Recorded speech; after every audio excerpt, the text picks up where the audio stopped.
Wow, can you believe it? We're here. Welcome to Hobbyist Now, your one-stop shop. For all things nerdy and dirty. That's right. That's right. I'm Claudian. This is Nick. Don't forget to like, subscribe, and share if you like what you see. Also, leave a comment. We would really love to hear from you. We're also on Spotify. The link is actually in the description.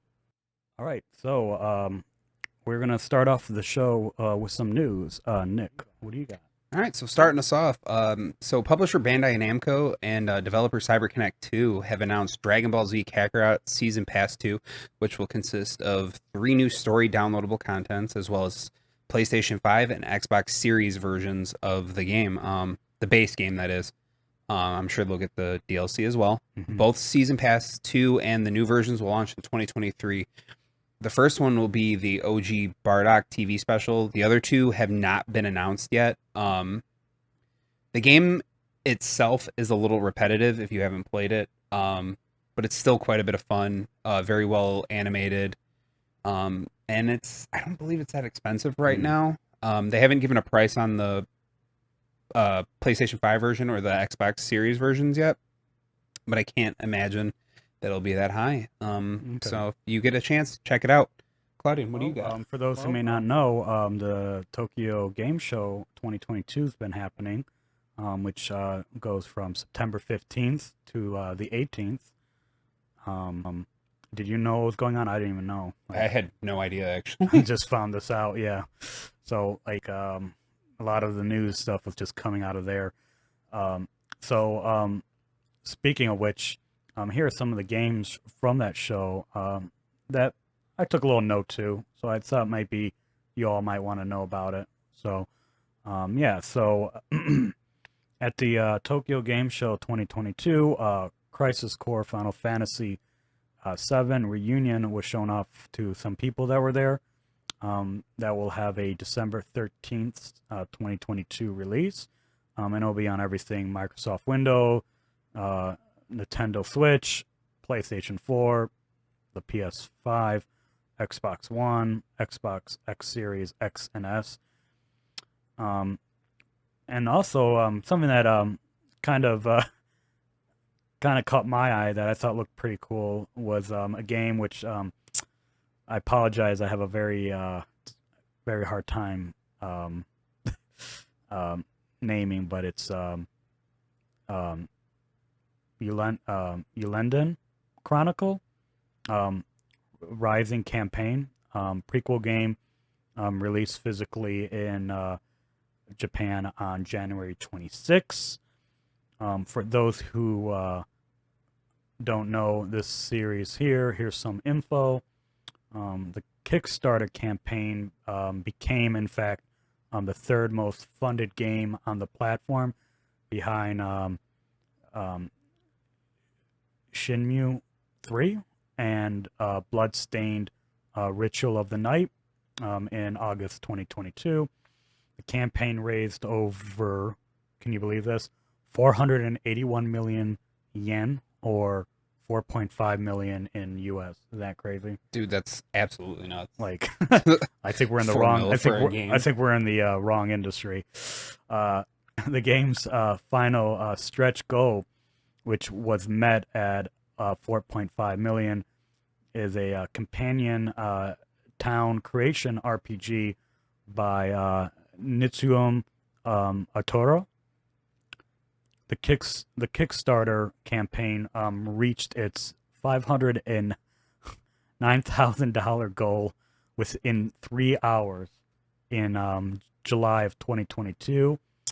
The campaign had a $1 million US stretch goal to unlock its release for PlayStation, Xbox, Nintendo Switch, in addition to a PC release. The game will be the first where Yoshitaka um, Murayama, who you all might know from Suikoden 1 and 2, and Juken um, Kawano, who also was on Suikoden 1 and um, 4. This would actually be the first time they both had worked together in 25 years. Murder Romana is writing the script and is credited as the game designer, and Kawanoa is credited as character designer. And also, surprise news, Konami announced during its panel at the Tokyo Game Show on Friday that it is developing, in fact, an HD remaster version of its classic role-playing game, Suikoden 1 and 2. So a lot of news for Suikoden. The remaster release is titled Suikoden 1 and 2 HD Remaster, Gate Ruin, and Duncan Unification Wars. And it will be released sometime in 2023 for the PS4, Xbox One, the Switch, and of course PC. But for those with Steam. So jumping from that to my favorite topic, here are some figures that I found notable. We love figures. Oh God, yeah. I mean, clearly. Look at this figure. I'm shaped like a potato. Yes. Mega House Precious Gem, Series Digimon Adventures Garurumon Battle version. He's actually a PVC figure. He will be released in October 2022. He will cost a whopping $132 US, $132 Euro, Australian $197, and Canadian $174. They also have, for those who are fans of Kimetsu no Yaiba, they'll be releasing these like smaller chibi figures. They're probably about the size of one of these pops. But they will be releasing a Rengoku, a Tamioka, and a Kocho figure in also October 2022 for 24 US, 24 Euro, 36 Australian, and $32 in Canadian. Well, in other news, a manga is getting a live action film. This one looked pretty promising as it is more grounded in realism. So there'll probably be a decent production value there. So yeah, Wu Wow revealed on Thursday that it is producing a live action show of a Suabuma's Life 2 Give or Taker manga that will premiere on Wu Wow Prime and Wu Wow On Demand in 2023. It stars Mika Nakataki as protagonist Itsuka Kurosawa. If you find a poster of this, you'll see her on there. I have not read the manga, but she looks like she'd be a good fit. The suspense manga follows a brave female police officer named Itsuku Kurosawa and her fight against a horrible murderer named Rotaki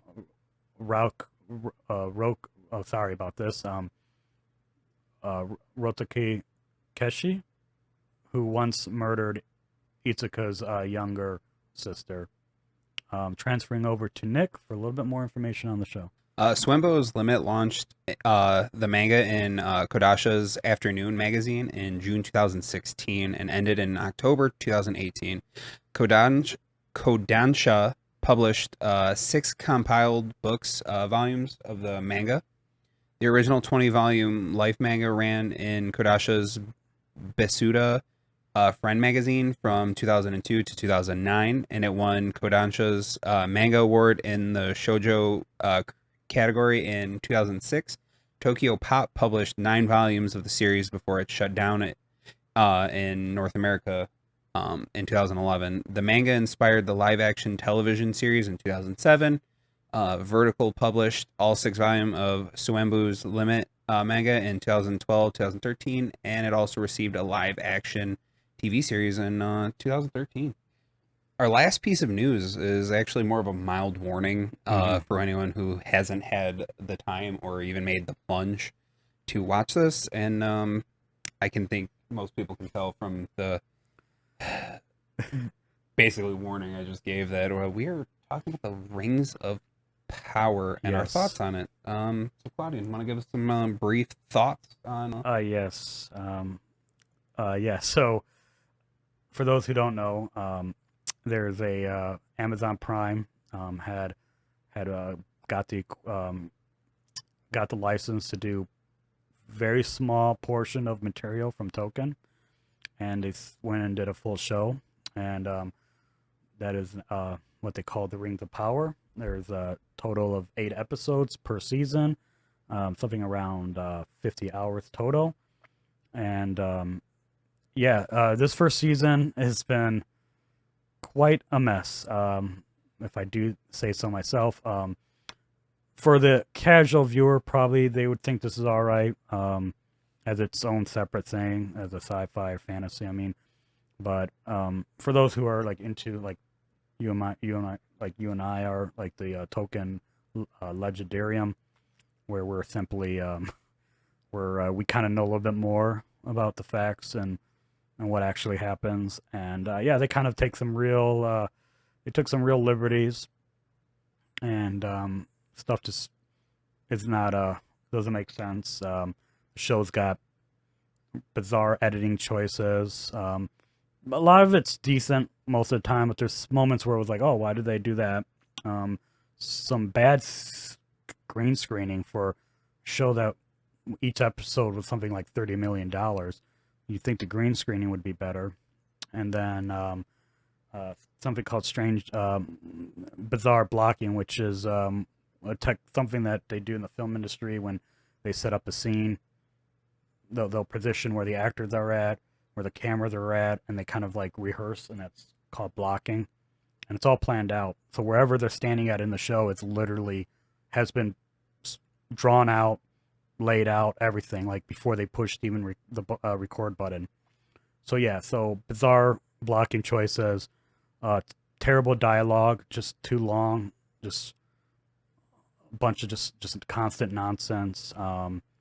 The music is all right sometimes, but there's some bizarre music score choices.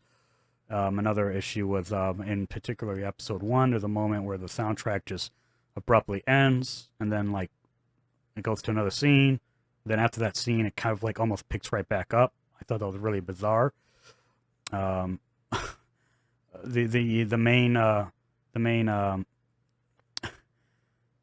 main character, who's Gladriel, who, for those who saw the Peter Jackson films, yes, the same Gladriel. She played by this new actress, Morphin Clark.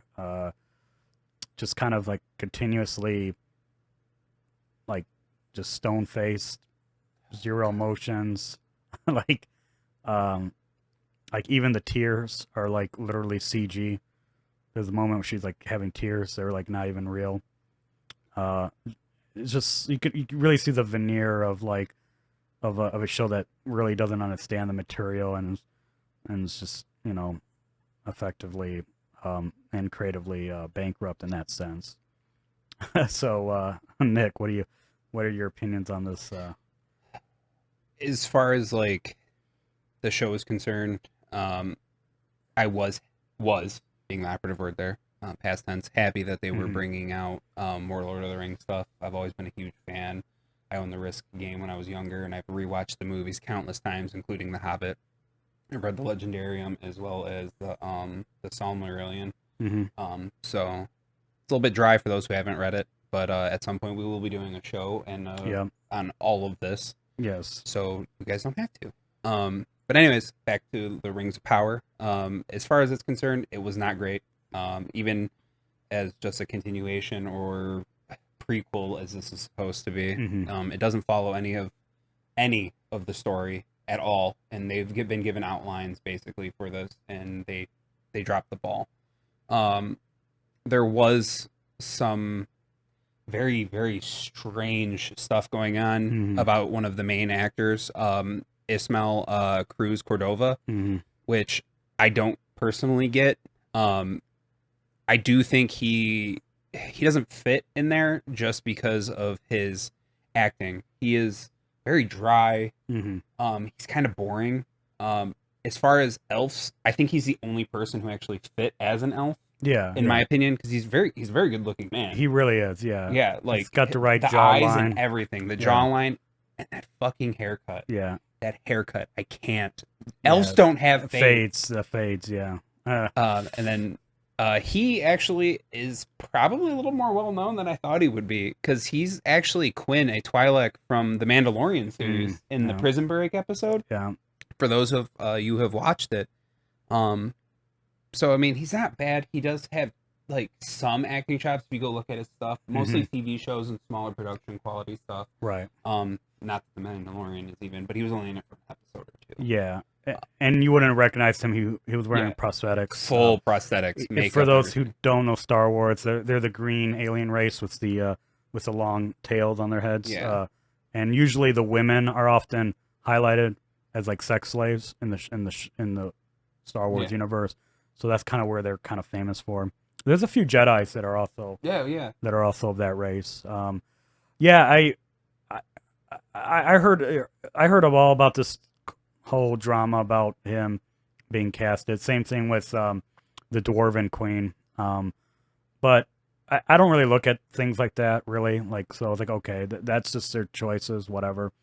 But I really look at what are they bringing to the table? What are they going to? I don't think the Queen was bad. I actually think she. She's actually great. Like she's the only. She actually ended up actresses or actors in that show that actually fit properly. They made sense. Yeah. So, and then another thing is, I was telling you about this the other day too. I think that quote unquote Gandalf is one of the blue elves. One of the blue wizards. Yeah. I don't think it's Gandalf. Everybody's thinking it's Gandalf, but we know how Gandalf arrived to Middle Earth. Yeah. So very differently. So but yeah. But you know what? We're gonna stick with it. We're gonna watch it, and like Nick was saying, we're gonna do it for you guys. We're definitely gonna have a entire topic of It won't just be that though. Like we'll give you background. It'll be the legendarium, the entire like kind of like an overview and stuff. So we'll do that after the season's done, and then we can get a real feel for for how the show actually ended up going. Yeah. So but we're gonna, speaking of main topics, I'm gonna send it over to you, in fact.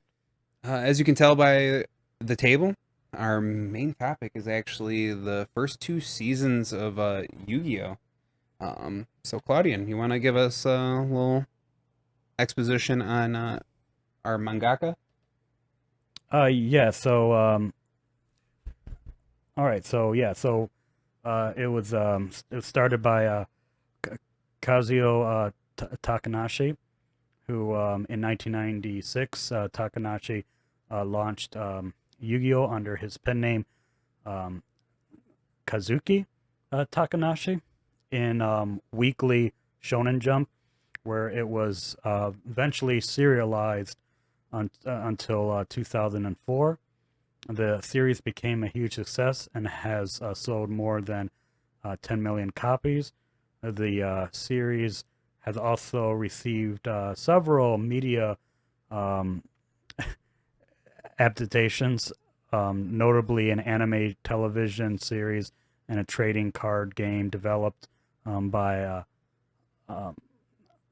Konami, which holds the Guinness World Record for best-selling trade card game in history, with more than 25.1 billion cards sold as of 2011. So this has been a while. I figured that would have definly been Pokemon. Can you believe that? They came out first. Like Guinness Book, like, isn't that crazy? So Takanashi continued to supervise the Yu-Gi-Oh! Franchise following the end of the original manga run. It was serialized in Shushensa's Weekly Shonen Jump between September 1996 and March 2004. On July 2022, Takanashi was found dead off the shores of Nago, Okinawa, by Japanese Coast Guard officers following a civilian report from a passing boat. He was found wearing snorkeling gear, and cause of death was determined to be drowning, estimated on the afternoon of July 4th. Wow. Yeah, isn't it crazy? Um, Nick, you want to give us a brief rundown of the plot? So the plot actually follows a boy named Yugi who solves an ancient Millennium puzzle. Actually, just solved this today. Yeah. It's kind of a pain in the ass, So but you're basically the new Yugi. You're gonna yeah, have I'm gonna take over you're and gonna have a spirit. God, I have enough voices in my head. Uh, but yeah, solves this puzzle and conflicts using various games. Mhm. The manga series actually spawned a media franchise that includes multiple spin-offs of the manga and anime series, a trading card game, numerous video games. Most of these incarnations involve the fictional trading card game known as Duel Monsters, Mhm. where each player uses cards to duel each other in a mock battle fantasy. Um, Forming the basis of the real Yu-Gi-Oh! Trading card game tie-in. The manga was actually adapted into an anime series. The first anime was produced by Toei Animation and aired from April to October 1988 or 1998. 98. Yeah. Wow, 98. 80. Wow.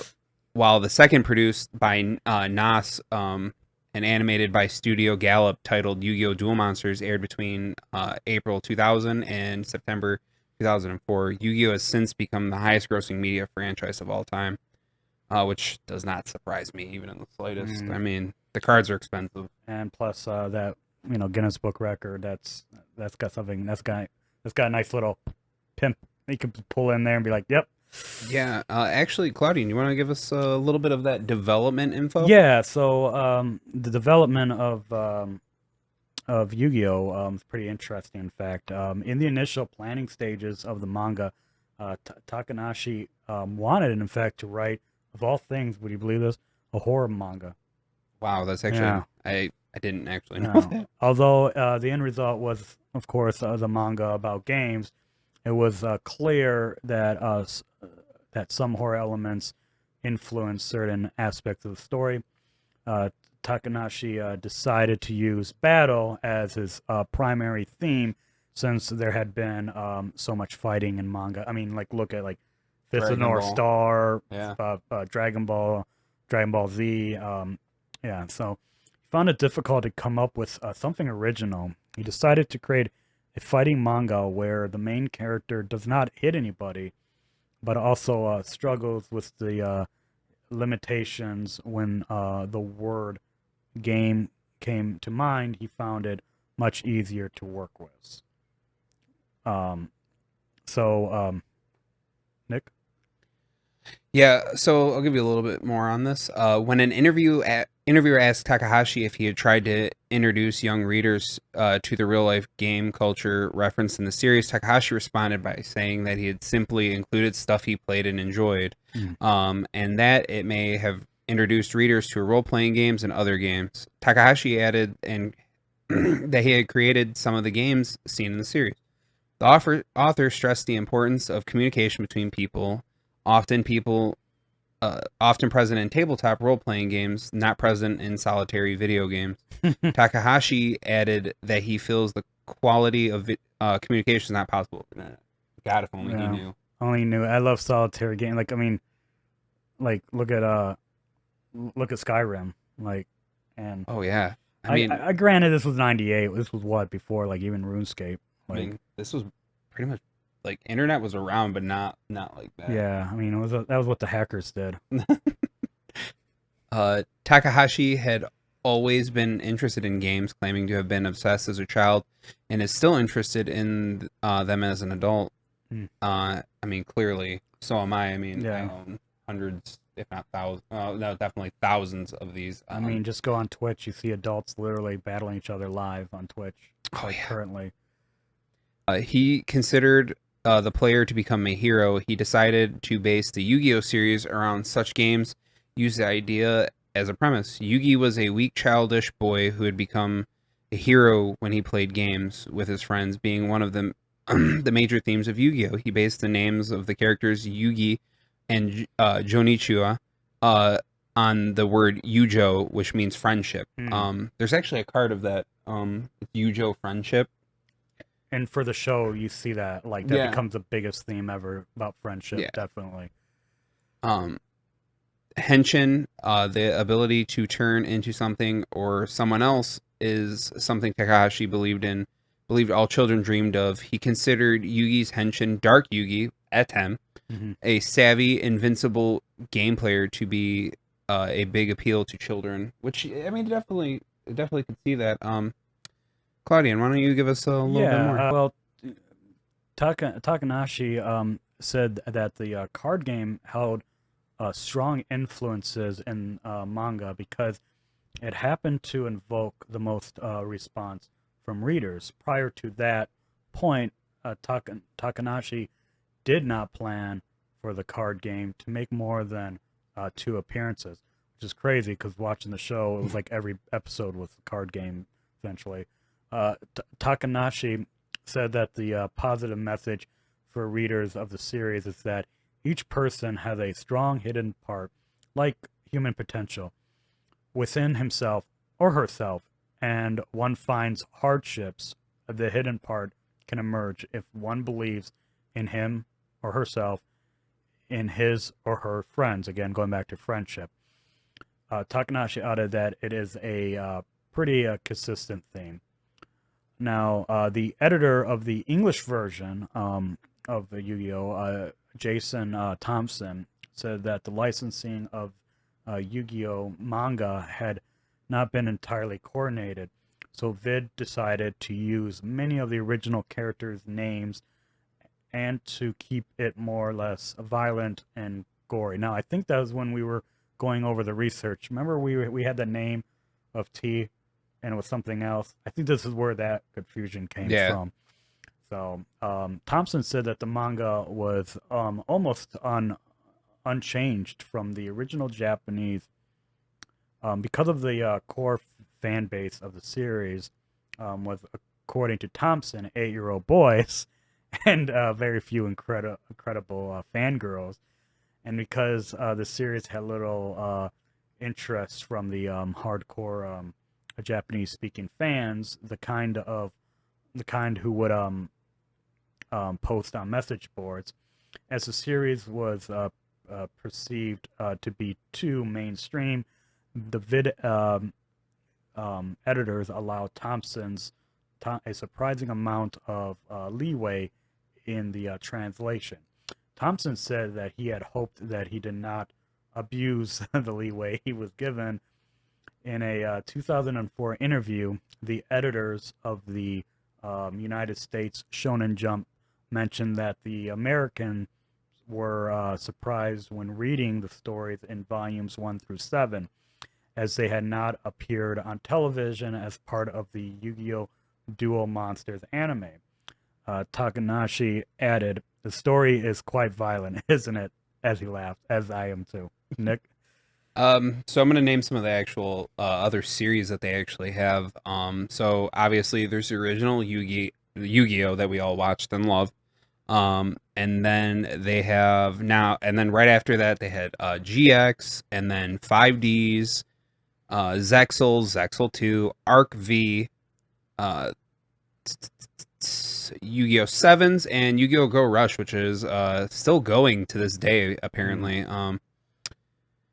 Yeah. So with all that other information out of the way, Claudian, you want to give us a rundown of the first season you watched? Yeah, so I ended up watching the very beginning of the show. This was actually, in fact, the first time I've ever watched Yu-Gi-Oh! It's always been something that I was aware of, especially more or less the card games. But as far as the mechanics of the games, I don't know anything about. That would be you, Nick.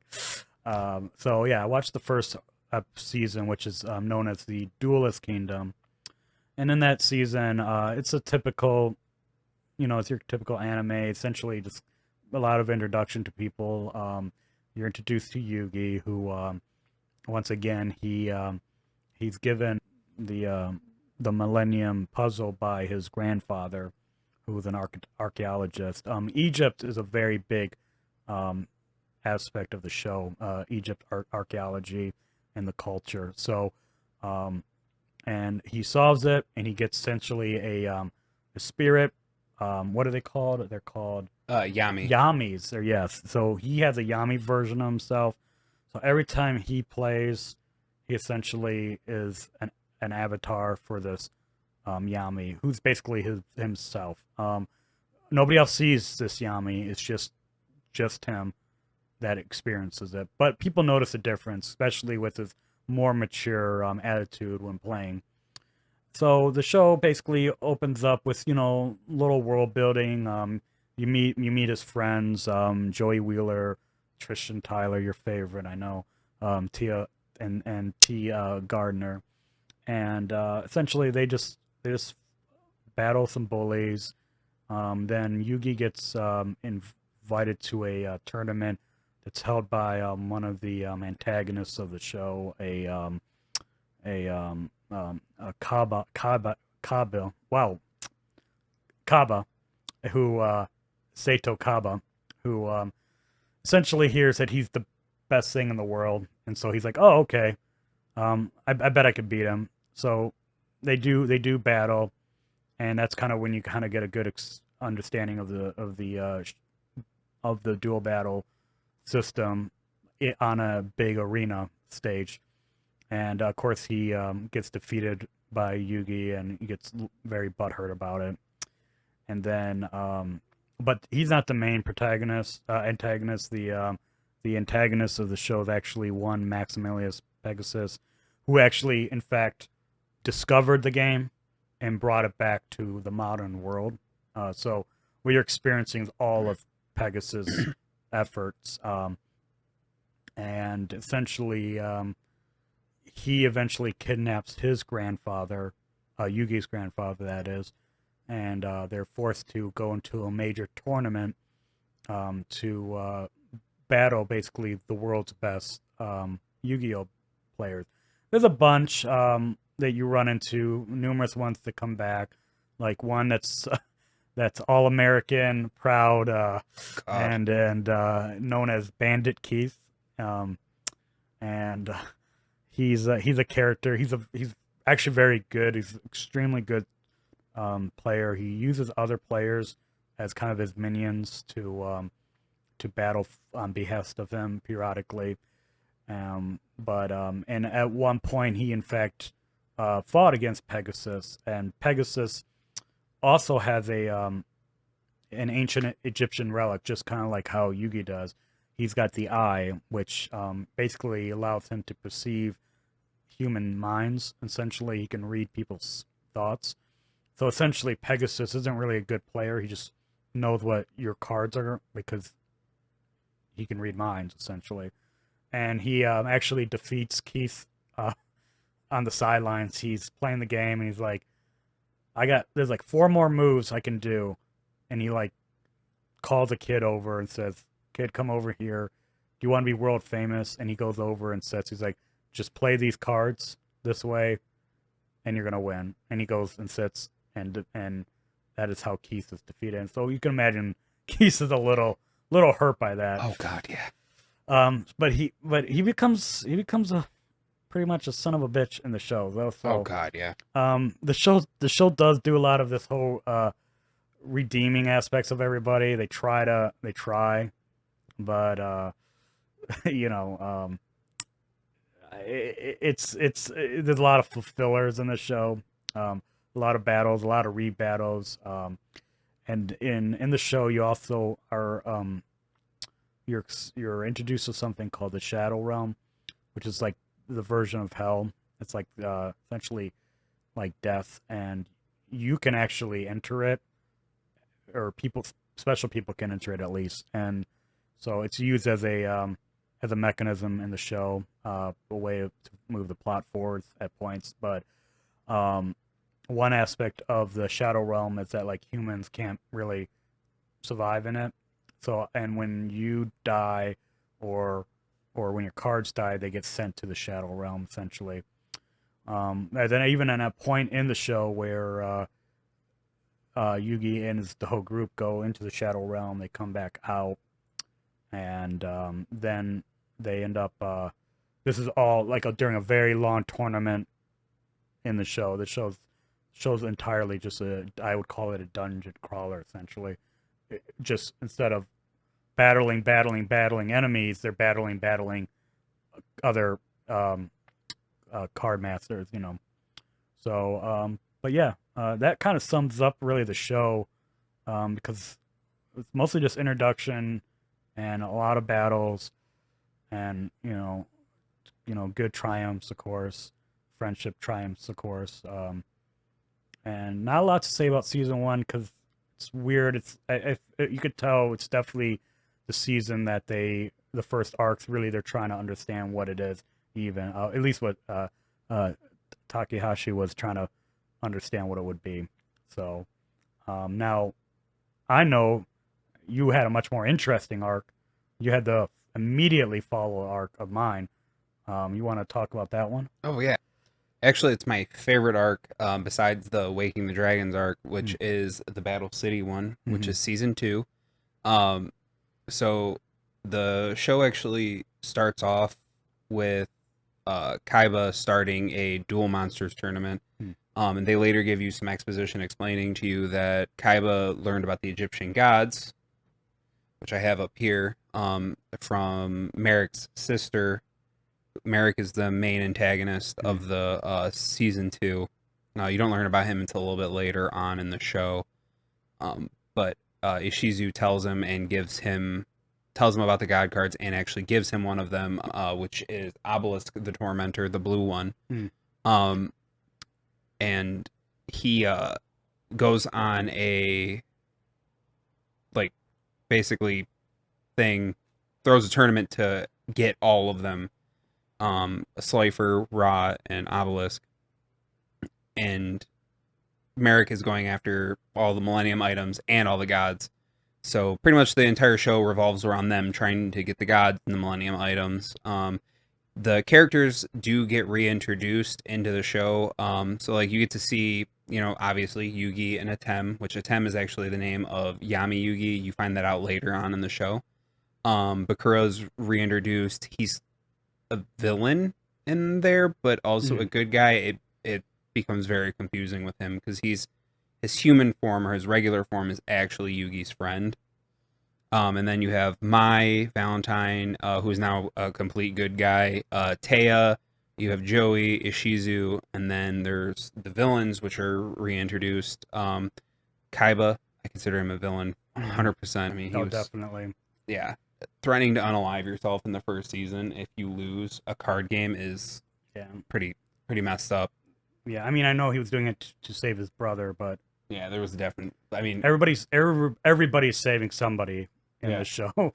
Like even Pegasus is trying to save somebody. Like it's like everybody's trying to save somebody. It becomes very confusing. So they have Merrick, Ishtar, which is the main antagonist of the entire season 2. Odeon, who is a servant of Merrick. Then the rare hunters like Strings and Arcana. So I mean, overall, that whole season is literally just them chasing the gods. That's that and the Millennium items. So, I mean, it's my favorite one. The nostalgia that it involves and all that stuff is fantastic. So yeah, another thing we didn't mention to explain to some people, essentially what the goal of the battles for each battle is that you're given assigned so many points. So like you will have 2,400 points. Your 2,400 points. Your opponent would have the same amount. You basically just fight you go through your decks, fighting through to whoever loses to goes to 0, loses, and the whoever's standing wins. So essentially, I did not mention that, but that is essentially what the battles are like. Actually, the Battle City rules are actually slightly different. Not even slightly different. They're vastly different than the original season because the Battle City rules were closer to the actual card game and how it was played. Where that's when sacrificing came in, activating traps and magics the way they're supposed to be. Like traps, you have to set, wait a turn, and then you can activate them. In the original show, they would just, or the very first season, they would just flop down level 8s, 9s, 10s. They didn't care. Well, I didn't get into it too much because I know next arc Yeah. got better. Season 1, and then but season 2. So I'm gonna also say real quick before we move on to our the differences between the anime and the manga, but the cheating that goes on the Yes. entire show Yes. is just straight up everyone Astronomical. cheating. Oh, Bandit everybody. cheats. My Valentine cheats. Arcana cheats. They all do. Everybody. Yugi cheats. They all cheat. They all make up rules and shit in the middle of a game that none of these cards have effects for. Oh, that's terrible. So with that being said, we're gonna move on to the differences between the anime and the manga. So and it's pretty interesting for those who yeah, are familiar some with of this both. stuff I had already known prior Mhm. before doing research because I had actually read the manga and I clearly had watched the anime. But so the Pharaoh actually murdered people in the original the run for the manga. Actually, 4Kids dub is actually who invented the Shadow Realm as a way to explain the life loss and death in the show. And it made it a little bit more appealing for children. So none of the filler arcs in the show actually appeared in the manga. So like a lot of that stuff is just not there. It's completely different. So if you're going into reading the manga, it's going to be a completely different ball game. It's not even they're not close.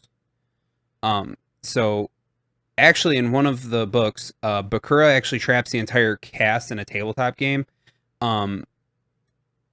And the game the Yu-Gi-Oh manga actually focuses on multiple games. It's not just the card game. The card game eventually just completely took over because obviously they knew they could make money off of it.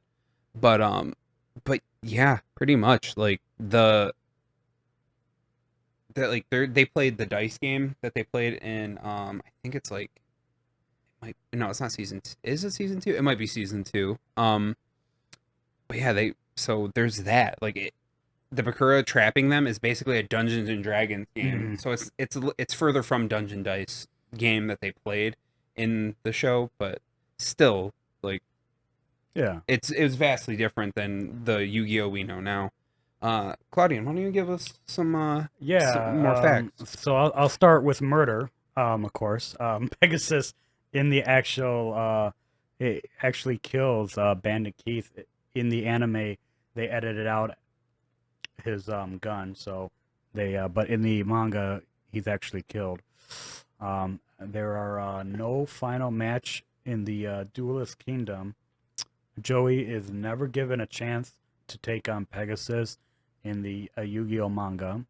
Pegasus just declares Yugi the challenger, and they move on to their duel, which is a lot what they did in the show.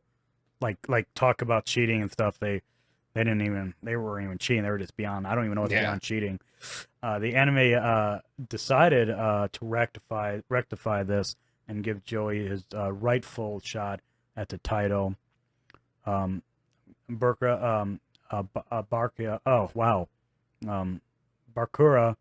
killed Pegasus. The Yu-Gi-Oh manga was unable to bring Pegasus back for lighthearted cameos as Bakura murdered him at the end of the Duelist Kingdom tournament. All right, so now we're going to go to the fun part, the rating of the, first of all, our favorite episode, and then we're going to rate the season. So I will say that my favorite episode, I don't recall necessarily the episode, but it's called something like Friends Duel or something. It's a two-parter. It's really good. It's well into, they're in the castle, they're Pegasus castle, that is.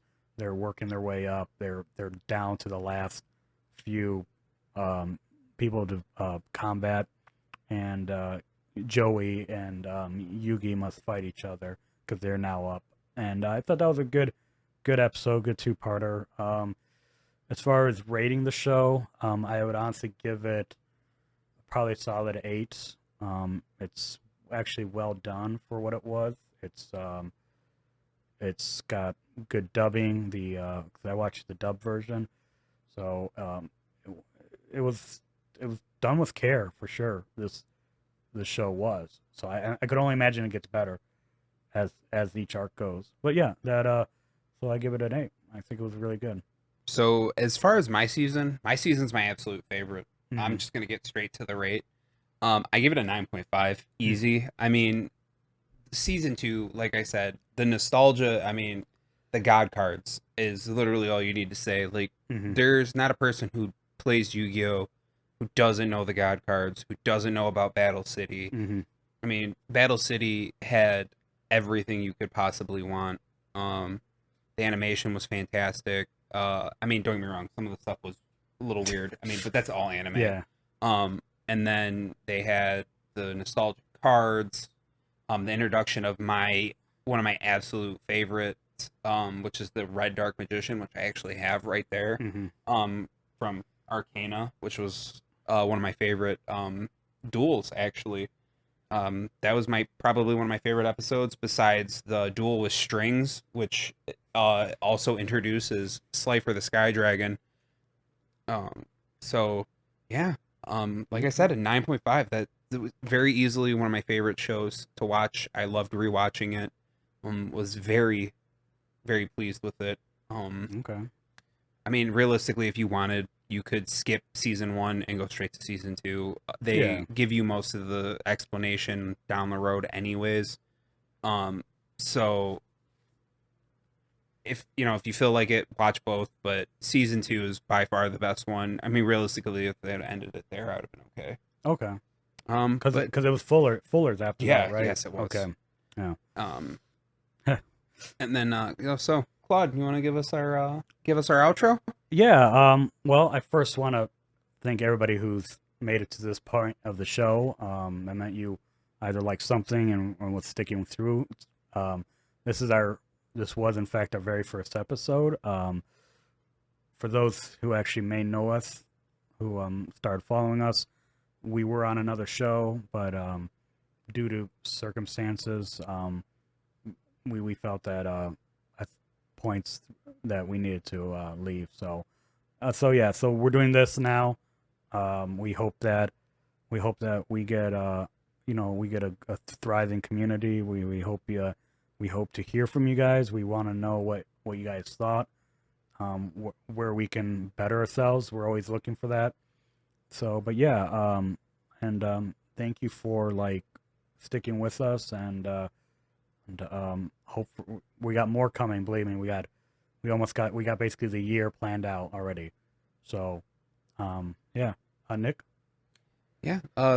Like you said, I couldn't appreciate you more if you've made it to this point. We hope to make a very big community. Yeah, just hopefully you'll stick with us. We plan on doing nothing but getting better. Yeah. And we thank you guys for your time. Yeah. And remember, just please share, like, message us. We'll get back to you. Like, we really want to do this right. We want to build a loyal following base. So, all right. So that will do it for this episode. Thank you, Nick. Thank you. Thank you guys. Have a wonderful night. Have a wonderful night.